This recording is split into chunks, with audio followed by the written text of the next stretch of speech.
Bonjour les Tilous, c'est Payboy, et c'est pour vous dire que Breaking Bad c'est nul à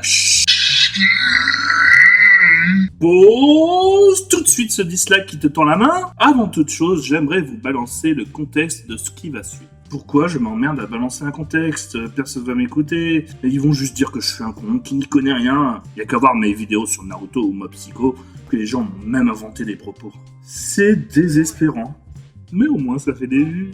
Alors pour le contexte, je le pose. Et oui, je le pose, autant fais ce que tu veux, si tu veux te l'imprimer et te torcher le cul avec, ce n'est pas mon souci. Merde, se torcher le cul avec une photo de moi, je vois l'image. Mais bon, bref de scatophilie, juste pour rappeler que j'ai enfin commencé à regarder Breaking Bad, il y a peu. Et oui, je sais, il était temps. Et je n'ai regardé que les 2 premières saisons et le début de la 3e, que j'ai trouvé encore plus insupportable que la 2e, qui baissait encore plus en qualité par rapport à la première.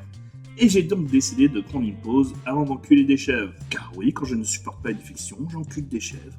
À vous?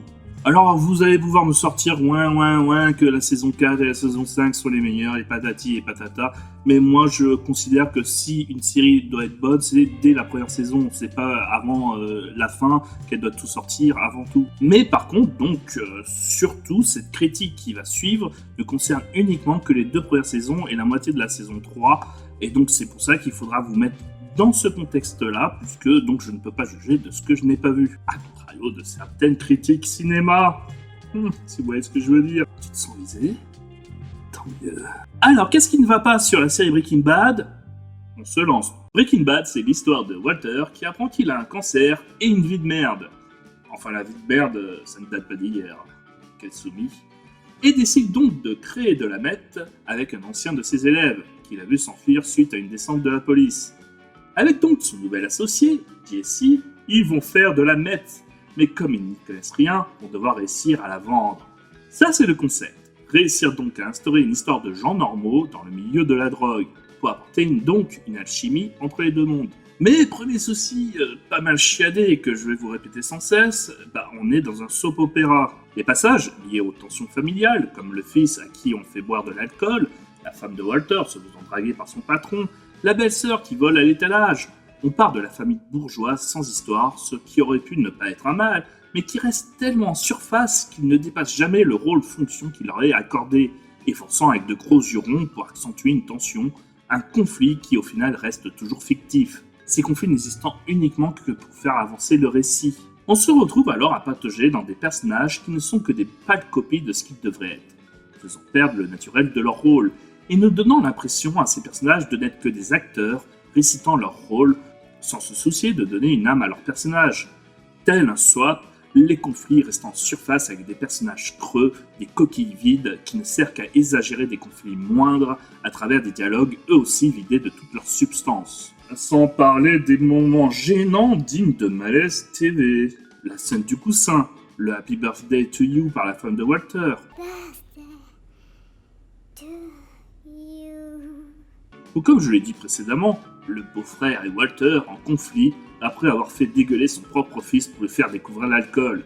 D'ailleurs, je ne comprends toujours pas l'intérêt de cette scène. Peut-être découvert que Walter est un connard? Oui, certes, mais alors pourquoi contrebalancer avec Walter qui tombe en excuses de partout 2 scènes plus tard, désavançant encore une fois quelque chose qui aurait pu être convaincant avec plus de violence, mais qui au final se voit ralenti et donc remis en surface pour rendre l'ensemble fade et plat, n'ayant servi uniquement qu'à remplir les 45 minutes de l'épisode.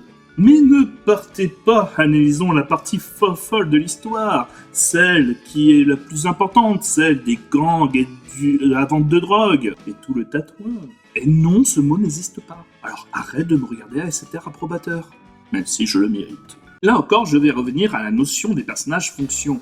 Bien sûr, les personnages ont tous une fonction, et cela peut amener ces personnages à n'être que des caricatures d'eux-mêmes, ce qui est le cas surtout avec un Jesse complètement stupide, dont on se demande comment il a pu travailler tout ce temps en tant que dealer, et que Walter continue d'accepter comme partenaire. Mais encore une fois, donc, le récit ne fait que peu de chichi, et il a ce besoin de créer sans cesse des conflits, des péripéties à ses protagonistes, pour permettre aux spectateurs de ne jamais s'ennuyer, ce qui rend l'ensemble bancal. Certes, c'est un acteur secret qui s'agite devant vous, vivant, mais qui dissout toute substance du sujet qui aurait pu être efficace sans ce besoin de croire qu'il faut sans cesse créer de l'action, diluée à outrance pour exister.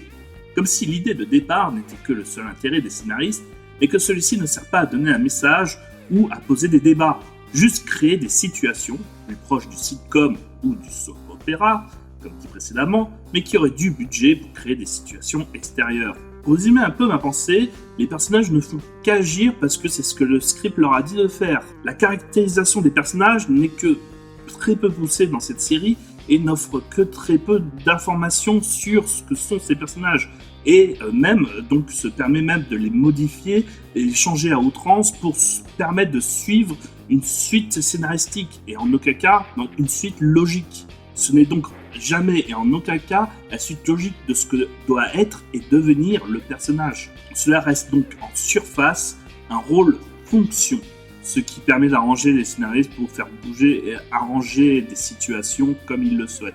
Là où au final, il n'y a rien à dire, pas d'histoire. Et cela le fout mal pour une série qui, soi-disant, a révolutionné le monde de la fiction dans la série télé, car celle-ci a 10 ans de retard minimum. Prenons deux vieilles séries, Code Quantum ou Sliders. Les personnages sont des personnages de fonction, mais gardant leur opinion, leur caractérisation. Ils servent à introduire des débats sur notre monde, à travers leur concept.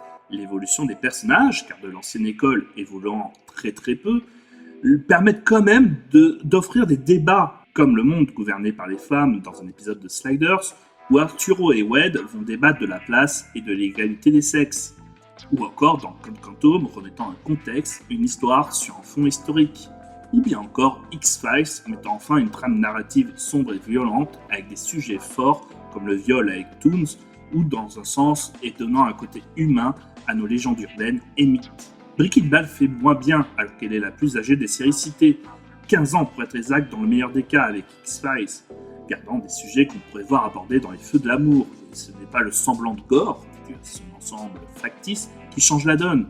Là encore, elle est souvent dénaturée par des personnages caricaturaux qui diminuent sa violence par de l'humour, le beau-frère en rigolant ou en vomissant devant les actes, ou bien par ces méchants qui kidnappent nos héros mais qui décident de ne pas les tuer pendant des jours, même si son grand-père muet lui dit d'y aller. Ou pire, ces jumeaux silencieux qu'on introduit bien trop lentement et agissant de manière excessive sans raison pour les prendre au sérieux. Tout est factice et sans fond dans Breaking Bad, dénaturant totalement l'ensemble de grandes pièces que se voudrait être la série.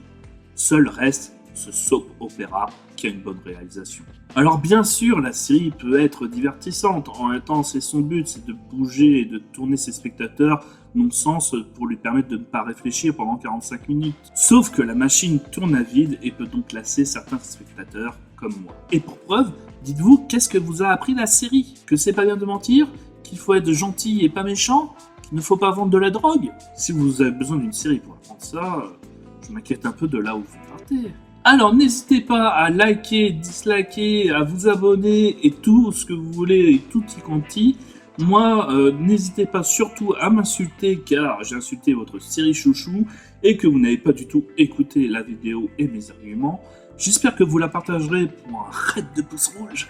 En attendant, moi, j'ai enculé des chèvres. Je vous laisse. Allez, viens toi là. Allez, viens. Hey, follow me low, down, follow me.